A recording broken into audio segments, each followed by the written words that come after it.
Bonjour à tous les auditeurs de Israël Torah et Mazel Tov pour ce 20e anniversaire et Mazel Tov à Shimshon qui, comme vous le savez, continue son action désintéressée pour la propagation de la Torah et l'honneur de Dieu envers tout le peuple d'Israël.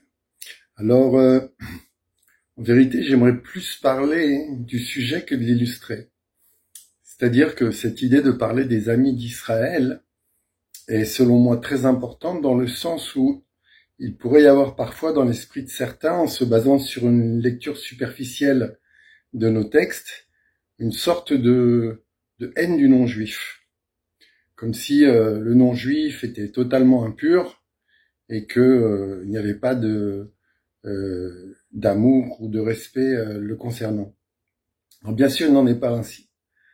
Parce que les non-juifs, même s'il est évident que notre sainteté intrinsèque nous appelle à s'éloigner de leurs voies habituelles, en vérité, les non-juifs ont besoin du peuple d'Israël et Dieu désire que nous dévoilions sa présence et la manière de le servir à toute l'humanité.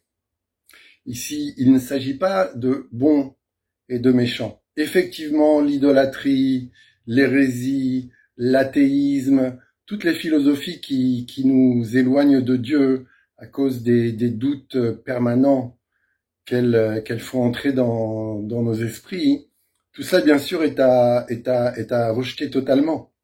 Mais l'humanité a besoin d'être éclairée, a besoin de la présence de Dieu, et le peuple d'Israël est là pour partager cette connaissance avec l'humanité dans l'amour. Donc, il ne faut pas se tromper quant à notre perception du goy.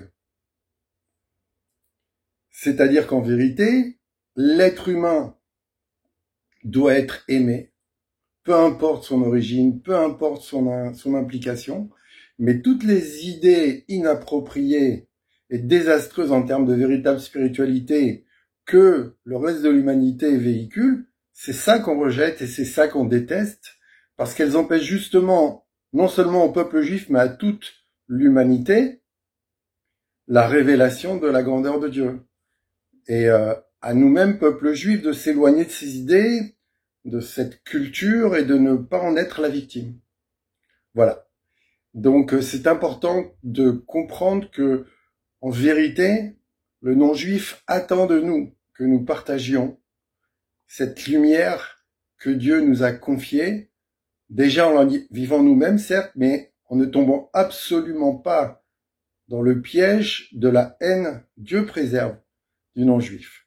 C'est ce que je voulais partager avec vous, et puisqu'il faut quand même parler des amis d'Israël pour honorer le sujet, je vais peut-être vous surprendre en disant que lors des événements tragiques que nous avons vécus ces dernières années, beaucoup d'entre nous ont regardé les chaînes d'information et je voudrais vraiment dire que la chaîne CNews a été vraiment d'une impeccabilité dans sa présentation des informations et d'un soutien total pour le peuple d'Israël. Voilà, donc je ne préconise pas la télé, avec toutes les idées qu'elle met dans notre tête et tous les dégâts qu'elle fait dans nos têtes et les têtes de nos enfants, les écrans. Mais par contre, pour ceux qui regardent les informations, franchement, CNews, et je ne suis pas payé, CNews a vraiment défendu le peuple d'Israël et c'est un ami d'Israël. À ne pas confondre avec ceux qui soutiennent Israël dans leur propre intérêt. Voilà, je vous souhaite une bonne continuation à tous et encore bravo Shimshon. À bientôt.